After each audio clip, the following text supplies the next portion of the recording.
Dear students, good morning everybody. I am UK Singh, PGT Pol Science from Mahatma Gandhi Shikshan Sansthan, Darbhanga.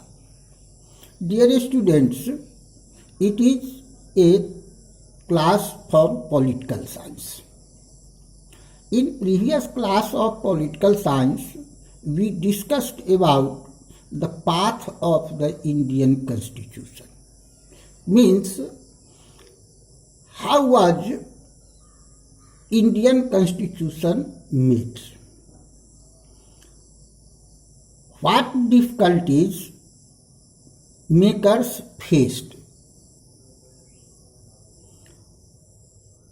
Which problems restricted makers in making the Constitution?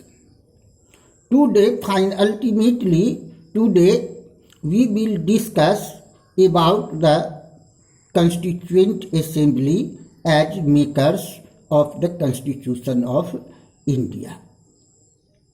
Dear students, often a question is asked that who was the maker of Constitution? It means not a person was maker of the Indian Constitution, but it was an assembly of elected representatives which made the Indian Constitution, which was called the Constituent Assembly. If someone asks you that what do you mean by the Constituent Assembly? Dear students, an assembly of elected representatives who drafted the Constitution of India, it was called the Constituent Assembly. As your text begins with a question that who then were the makers of the Indian Constitution, you will find here very brief sketch of some of the leaders who played an important role in making the Constitution.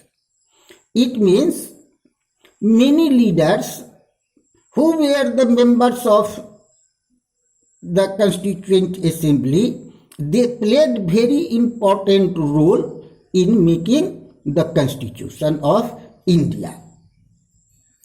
The drafting of the document called the Constitution was done by an assembly of elected representatives called the Constituent Assembly.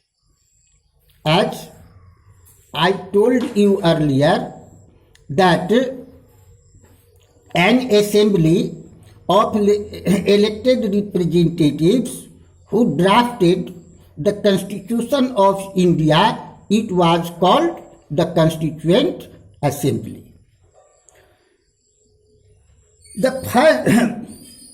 The elections to form the Constituent Assembly was held in July 1946.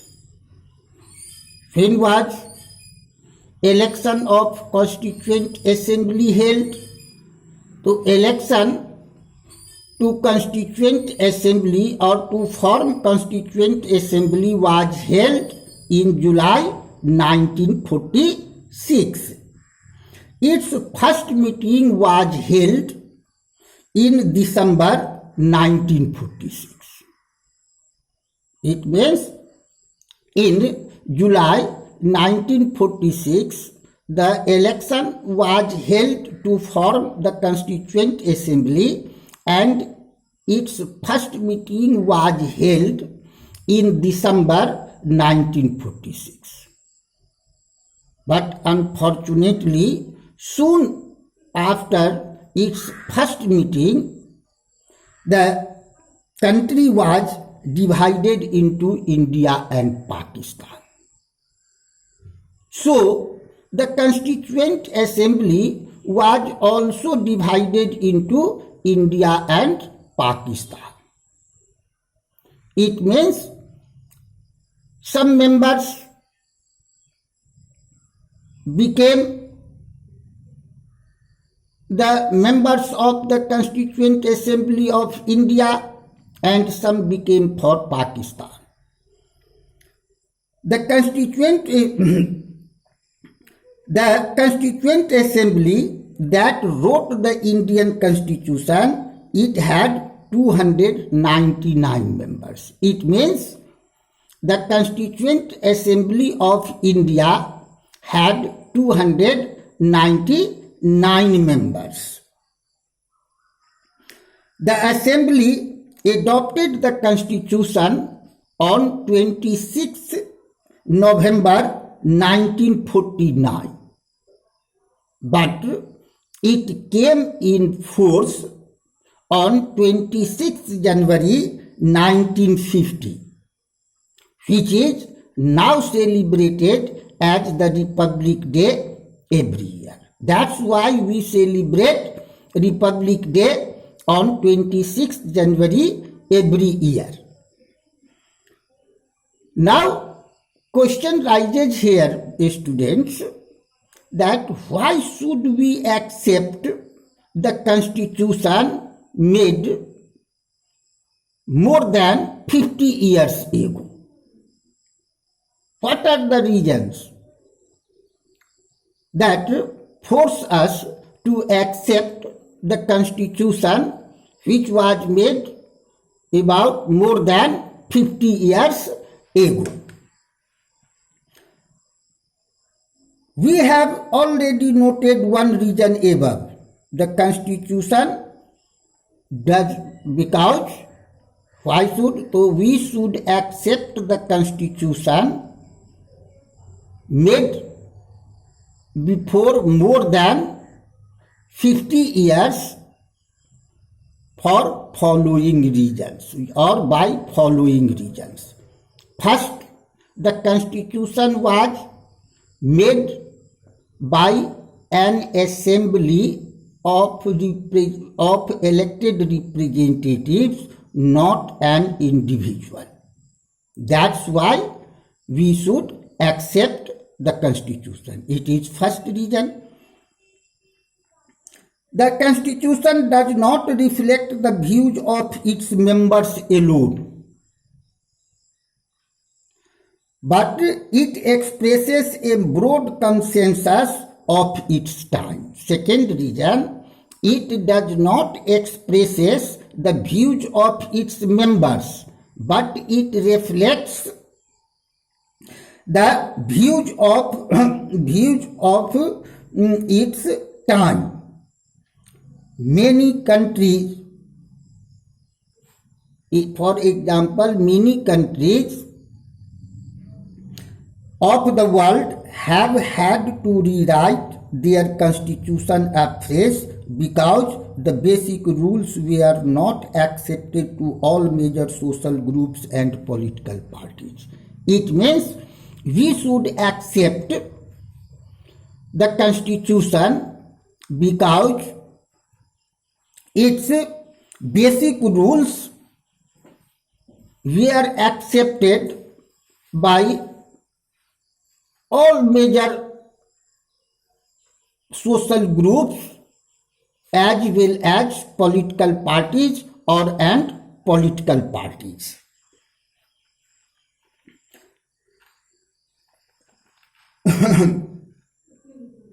No one actually follows it. The experience of our constitution is different. Over the last half of a century, several groups have questioned some provisions of the constitution, but no large social group or political party has ever questioned the legitimacy of the constitution itself.